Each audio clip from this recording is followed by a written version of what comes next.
Ons dink aan voorwaarts en ek het gehoor die liedjie ook, hy sê voorwaarts Christen stryder, maar dan eindig hy met wat moet ons doen terwyl ons voorwaarts gaan en dit het gesê tot die dood toe bereid. Het julle dit gehoor? Daai laaste sinnetjie, tot die dood toe bereid. So hierdie voorwaarts is nie net vir jouself nie. Hierdie voorwaarts het 'n doel. Daar's 'n doel aan hierdie voorwaarts. Toe Jesus sy lewe verander het, toe het hy daai gevoel gekry dat hy moet preek, sodat die res van sy gemeente ook daai ervaring kan kry wat hy het. En toe begin hy preek in sy eie gemeente en al daai mense het ook hulle harte vir die Here gegee. Toe besluit hy, maar nee, dis nie goed genoeg nie. Hy wil in buurgemeentes gaan preek. Maar toe hy in hierdie buurgemeentes gaan preek, toe word die leiers van daai gemeente so bietjie geïrriteerd. Hoekom wil jy nou by ons ook preek? Hoekom wil jy dit nou hier ook kom doen? En toe gaan hulle na hulle pastoor of predikant toe en sê, jy moet hierdie ou maak stop. En die predikant gaan toe na die persoon toe en hy sê vir hom, ek sien dat jy preek baie. En inteendeel lyk dit of dit alles wat jy doen, daar's niks anders wat jy doen as preek nie. En die persoon antwoord die predikant en hy sê, moenie worry nie predikant, ek preek net in 2 seisoene. En die predikant sê, dankie tog. Wat se 2 seisoene is dit? Hy sê, nee, net in seisoen en uit seisoen. Ek dink hierdie predikant het gedink is snaaks nie, want die ou gaan dan nie ophou preek nie. Maar dis hoe ons ook moet wees. In seisoen en uit seisoen moet ons preek.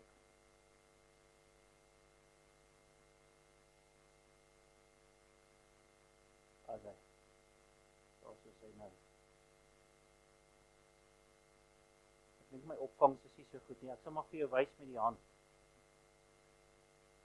So daarom is my preek getiteld, die regte tyd. Voorwaarts, die regte tyd. En my fokusteks is in 2 Timoteus 4 vers 2 en daar staan, verkondig die woord, hou aan, tydig en ontydig. In die Engels staan dit, in seisoen en uit seisoen. Net soos daai ou gesê het. En dit sê, weerlê, bestraf, vermaan in alle lankmoedigheid en lering. Nou kom ons gaan kyk so 'n bietjie na die woordbetekenis daarso. Nou die eerste woordjie is verkondig natuurlik en dit kom van keruso af en dit beteken letterlik om aan te kondig soos in die publiek veral goddelike waarheid of om te preek, verkondig of om te publiseer. Die volgende woordjie is wat verkondig moet word en dit sê logos, iets wat gesê is, 'n onderwerp, 'n goddelike uitdrukking of letterlik die woord, verkondig die woord. En dan die derde woordjie daarso is eukairos, met geleentheid, gaan preek met geleentheid, wanneer dit gerieflik is, wanneer dit tydig is, en dan die ander woordjie is akairos, wat sonder geleentheid, preek, al dink jy nie daar's 'n geleentheid nie, skep 'n geleentheid. Of wanneer dit ongerieflik is, of ontydig is, mens kan dink aan klomp verskillende voorbeelde, hoe die hervormers gepreek het, toe dit ongerieflik was, toe hulle geweet het, hulle lewe sou in gevaar wees. Preek dan ook, moenie ophou, omdat mense jou teenstaan nie. Nou daarso kom 'n paar vraagtekens dan, wat's die aksie? Wat moet ons doen? Wanneer? En hoe moet ons dit doen, is die vraag. Alles vragies wat ons moet antwoord. Wat is die aksie? Wat moet gepreek word? Wanneer en hoe? Nou kom ons kyk na nommer 1. Wat is die aksie? Verkondig was die aksie. Onthou julle, daai eerste woordjie, verkondig. En Romeine 10 vers 14 tot 15 sê, hoe kan hulle hom dan aanroep in wie hulle nie geglo het nie, sê Paulus. En hoe kan hulle in hom glo van wie hulle nie gehoor het nie? En hoe kan hulle hoor sonder dat iemand preek of iemand dit aan hulle verkondig? Hoe kan hulle preek as hulle nie gestuur word nie. Maar elke ene van hierdie vrae is eintlik 'n argument, want kan hulle God aanroep as hulle nie glo nie? Die antwoord is nee. Kan hulle glo as hulle nie gehoor het nie? Die antwoord is ook nee. Kan hulle hoor sonder 'n prediker of sonder iemand wat dit aan hulle verkondig? Nee, hulle moet dit kan hoor. En kan daar gepreek word sonder dat daar gestuur is? Is die antwoord ook nee. Nou, Paulus het hierdie vraag so interessant gestel, dat as jy dit van agter af vorentoe lees, dan kry jy eintlik die antwoorde van self. Van agter af vorentoe sê dit, dus as God stuur, kan daar gepreek word. En as 'n prediker preek, kan daar gehoor word. En as gehoor word, kan geloof volg.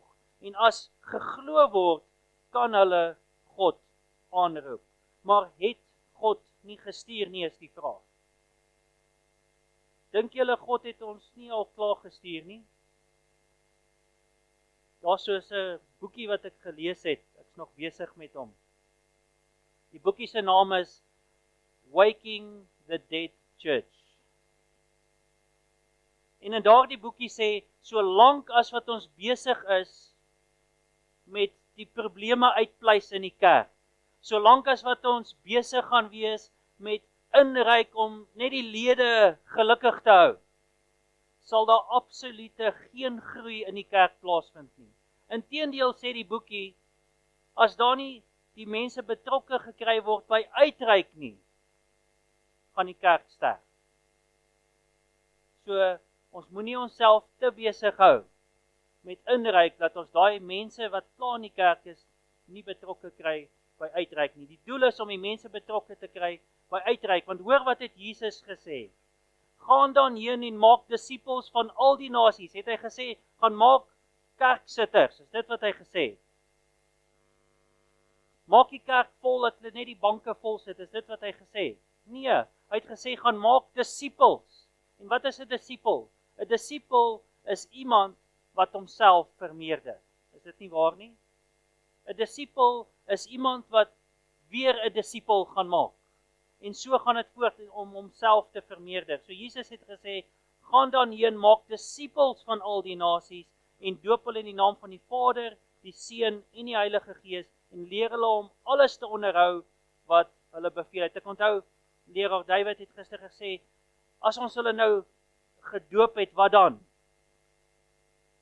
En dit volg op, leer hulle alles wat Jesus gesê het, lei hulle op as disipels, sodat hulle weer die werk kan voortsit. In Matteus 24:14 staan daar, en hierdie evangelie van die koninkryk sal verkondig word in die hele wêreld tot 'n getuienis vir al die nasies, en dan sal die einde kom. Dit is 'n belofte. Daar staan sal. Of jy gaan betrokke wees of nie, dit sal gebeur, maar God wil hê dat jy moet betrokke wees. God wil hê, omdat hy weet, dat om betrokke te wees, is die beste plek waar Christelike groei plaasvind. Maar het God, ons antwoord nog steeds sy vraag, maar het God nie gestuur nie? In Openbaring 10 vers 11 sê, en hy het vir my gesê, jy moet weer profeteer oor baie volke, tale en nasies, en hier is in die konteks van net na die groot teleurstelling, het hy gesê, net na die groot teleurstelling sal jy weer profeteer, so die werk moet voortgaan. Ons moenie hierdie waarhede vir onsself hou nie, anderste is Openbaring 3 vers 20 van toepassing op ons, die Laodisensiese boodskap. So as jy nie in die Laodisensiese mindset wil val nie, gaan en profeteer. Openbaring 14:6 sê ook, en ek het 'n ander engel in die middel van die lug sien vlieg met 'n ewige evangelie om te verkondig aan die bewoners van die aarde en al die nasies en stamme en volke en tale. En Johannes 17:18 sê, soos U my gestuur het in die wêreld, het ek ook hulle in die wêreld gestuur. Onthou, daai is 'n gebed wat Jesus vir my en jou gedoen het. Soos God Jesus gestuur het, sy seun, sy eniggebore seun gestuur het, so stuur hy ook elkeen van ons in die wêreld in om dieselfde te gaan doen. Maar wat is die doel dan van ons verlossing? As ons lees in Jesaja se roeping, staan daar, in die sterfjaar van koning Usia, het die Here sien sit op 'n hoë en verhewe troon, terwyl sy some die tempel gevul het. Serafs het bo hom gestaan, elkeen het 6 vlerke gehad, en 2 het hy sy aangesig bedek, en met 2 het hy sy voete bedek, en met 2 het hy gevlieg. En die een het die ander aangeroep en gesê, heilig, heilig, heilig is die Here van die leerskare. Die hele aarde is van sy heerlikheid vol. En die drempelposte het gebewe van die geluid van die roepers, en die huis het vol rook geword. Toe het ek gesê, wee my, ek is verlore, want ek is 'n man van onrein lippe, en woon onder 'n volk wat onrein van lippe is. Want my oë het die koning, die Here van die leerskare gesien. Maar een van die serafs het na my toe gevlieg met 'n gloeiende kool in sy hand, wat my met die tang van die altaar afgeneem het, en my mond daarmee aangeraak en gesê, kyk, dit het jou lippe aangeraak, en jou skuld is weg, en jou sonde is versoen. Daarop hoor ek 'n stem van die Here wat sê, wie sal ek stuur, wie sal vir ons gaan?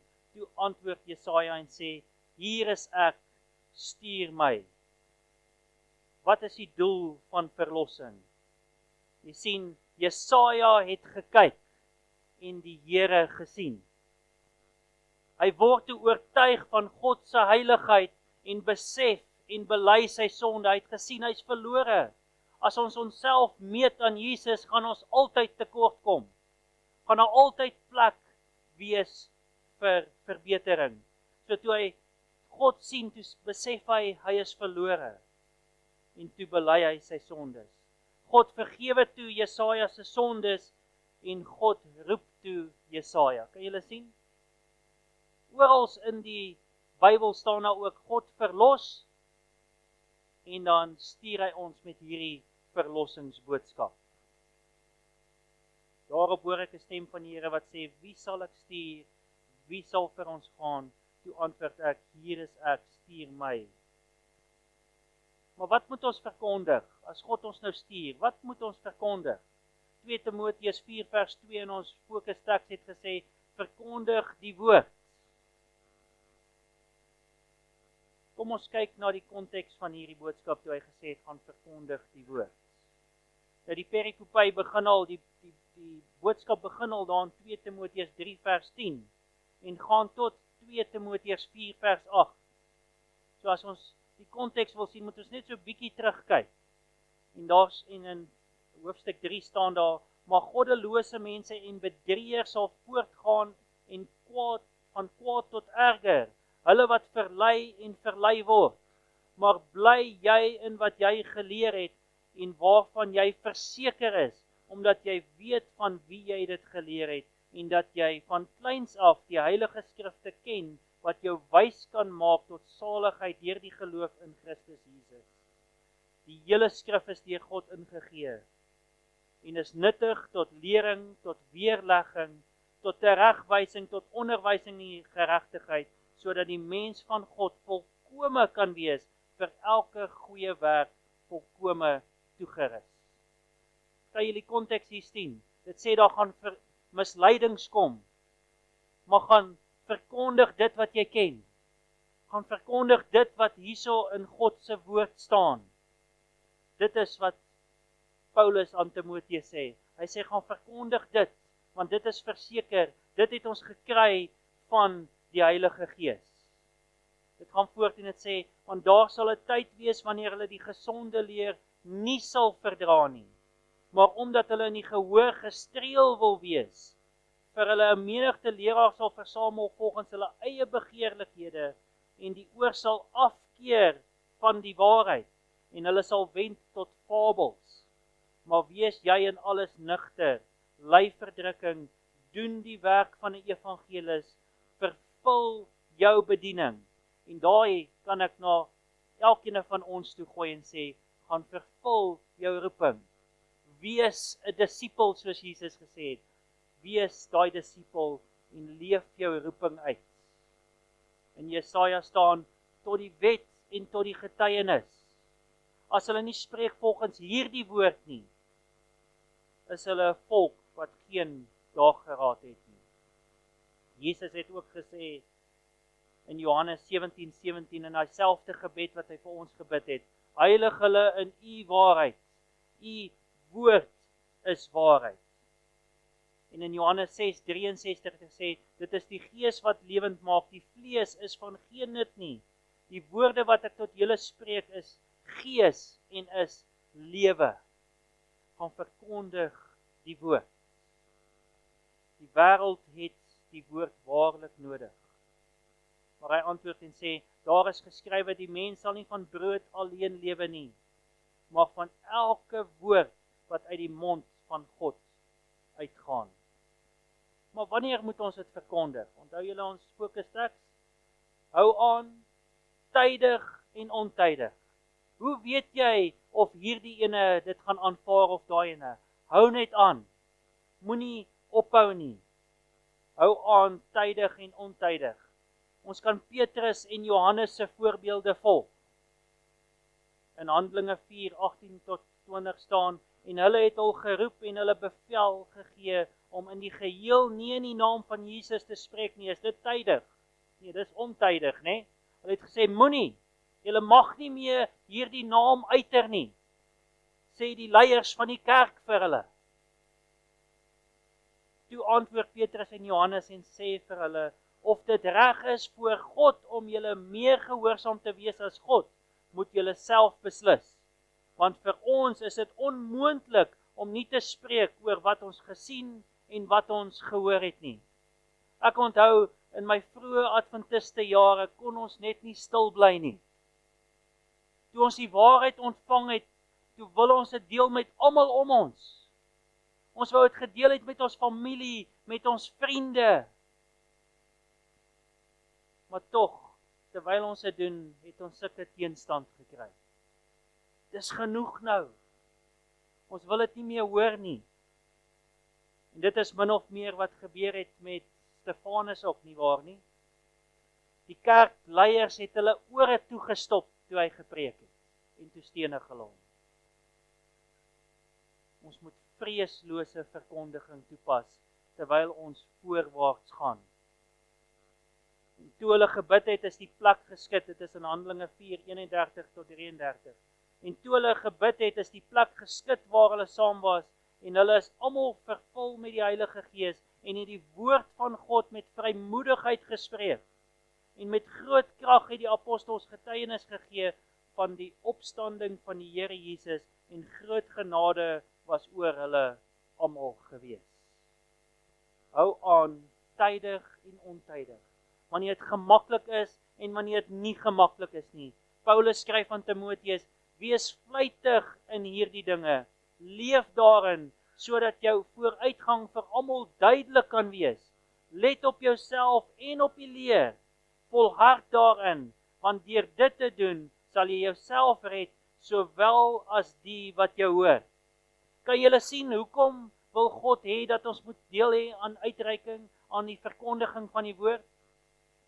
Want dit sal jouself red en die ander. Ek onthou toe ons Bybelwerk gedoen het, toe het ons self meer voordeel daaruit getrek eintlik, as vir die wie ons dit aangebied het. Want deur dit aan te bied, het jy nader aan dit beter verstaan en beter geleer ken, en dan word jy gegrond in die waarheid. Baie mense wil iets niets gaan aangryp, maar hulle verstaan nog nie eers die basiese nie. Wees gegrond in die waarheid. So wat ek vir julle wil sê is, heeltyd is die regte tyd vir die verkondiging van die woord. Maar hoe moet ons dit verkondig, is die vraag. Paulus het aan Timoteus gesê, weerlê, bestraf, vermaan, in alle lankmoedigheid en lering. Soos weerlê, bestraf, vermaan, in lankmoedigheid, so daar's geduld nodig, en lering, of leerstellings, maar leerstellings moet natuurlik gebaseer wees op die woord en ons sal dit nou sê, so weer lê. Om te oortuig moet genoegsame Bybelse bewyse aangebied word. So as jy 'n punt wil staaf dit uit Bybelse bewyse uit. Moenie vir iemand net 'n storie gaan vertel en dan kan jy dit nie uit die Bybel uit bewys nie.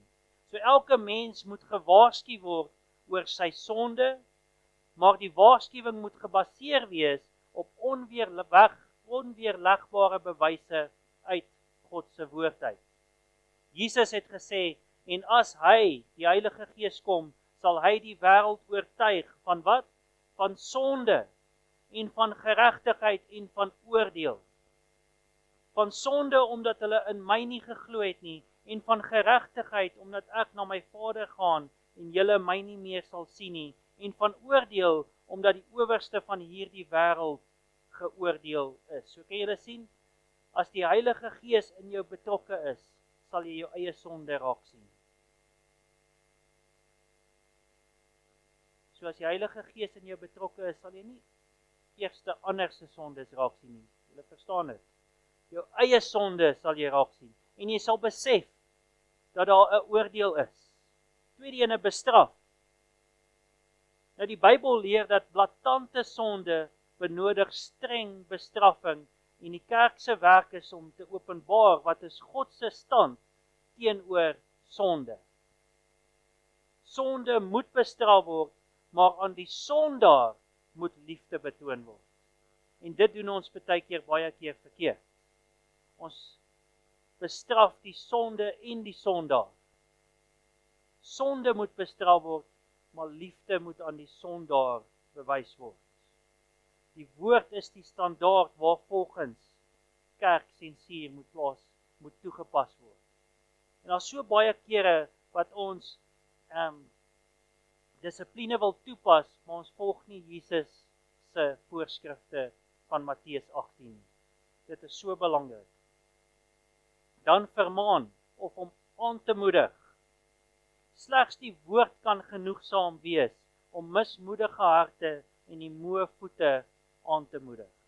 So ook terwyl ons hierdie woord verkondig, moet ons mense aanmoedig. Ons moet hulle wys dat daar so hoop is. God se woord is, ons het nou hierdie stuk gelees, die hele skrif is nuttig vir selfs aanmoediging ook. En dan in lankmoedigheid, geduldig wees. Ek onthou, ons het eendag 'n bietjie DVD's uitgegee, of daar was eintlik 'n ding op Facebook gewees, en daar was 'n stryery gewees, en toe op die ou eind toe sê ek, nee man, ek wil nie met julle stry nie. Gee my julle adres, dan gee ek vir julle 'n DVD. En 2 persone het my laat weet. En die 1 persoon vir wie ek gegee het in 2012 was in 2022 eers gedoop. In alle lankmoedigheid. Doen dit net. Moenie huiwer nie. Ons het hierdie groot strydprojek. Gee die boeke uit. Moenie sê, ag, hulle gaan dit in die asblik gooi nie. Wel, as hulle dit in die asblik gooi, iemand gaan dit uit daai asblik uithaal. En hy kan gered word. So doen dit in lankmoedigheid. Ons moet geduldig wees. Ons moet uithou vermoë hê met hierdie boodskap. In elke fase van ons taak, of dit is om te weerlê, te bestraf of te vermaan, moet bekleed wees met die genade van geduld en medelee. Ernstige koue veroordeling sal nooit sondaars na Christus toe bring. Ek onthou toe ons nog die boodskap net ontvang het, was ons so 'n bietjie koud gewees. Ons het gesê, kyk, dit staan daar, jy moet dit doen. Hierdie Bybel was 'n 16 pond hamer gewees. En dit het nie gewerk nie. Dit moet met liefde gedoen word. En dan sien ons in lering. Lering vorm die fondasie en raamwerk van elke egte Christelike ervaring. Ons praat nie van dogmas nie. Ons praat hier van die lering van die Bybel. Leerstellings behels die feite van God en sy program. Hulle is die werker se enigste wapen teen foute en valsheid, die lering van die Bybel. Sy enigste handboek vir om reg te lewe. En leerstellings het hulle oorsprong slegs in die Bybel. Dit is wat Paulus gesê het, die woord is nuttig tot lering, tot leerstellings van die kerk. In Testimonies to the Church staan daar, die waardevolle boek van God behels reëls vir die mens van elke klas en alle beroepe. Voorbeelde word hierin gevind wat goed is vir almal om te studeer en na te boots. Net soos die Seun van die mens nie gekom het om gedien te word nie, maar om te dien en sy lewe te gee as 'n losprys vir baie. Die ware eer en glorie van 'n predikant of 'n dienaar wat uitgestuur word van Christus behels nie in die hoeveelheid van preke wat gepreek is nie, ook nie die hoeveelheid wat geskryf is nie, maar in die werk van getroue bediening aan die behoeftes van die mense. As hy die deel van sy werk nalat, het hy nie reg om 'n predikant of selfs 'n dienaar genoem te word nie. So om mense te dien, dit is wat Jesus gedoen het. Jesus het ons 'n voorbeeld gelos om te dien. So my vraag is jy gereed om oor te gaan in die aksie van verkondiging van die woord? Altyd, tydig en nie tydig nie, wanneer dit gemaklik is of nie is nie, in alle lankmoedigheid, geduld en uithou vermoë in die lering van God se woord. Is jy gereed om te gaan, terwyl ons voorwaarts gaan? Ek sal gaan voorwaarts. Vandag roep die Here jou en sê, wie sal ek stuur? Wie sal vir ons gaan? En sal jy antwoord, ek sal gaan. Hier is ek sal gaan. As jy hierdie roeping wil antwoord, terwyl ons voorwaarts gaan, kom ons staan, dan bid ons saam.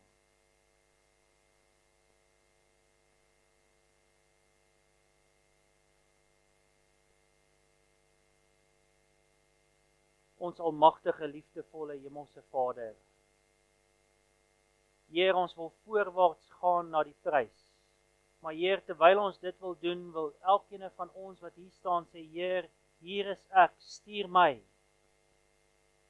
Help ons om hierdie boodskap in liefde uit te dra. Om mense na U toe te trek, maar Heer, eerstens, laat ons dit doen in ons aksies. Help ons om disippels vir U te wees. Help ons om onsself te menigvuldig, Heer. Dis my gebed in Jesus naam. Amen.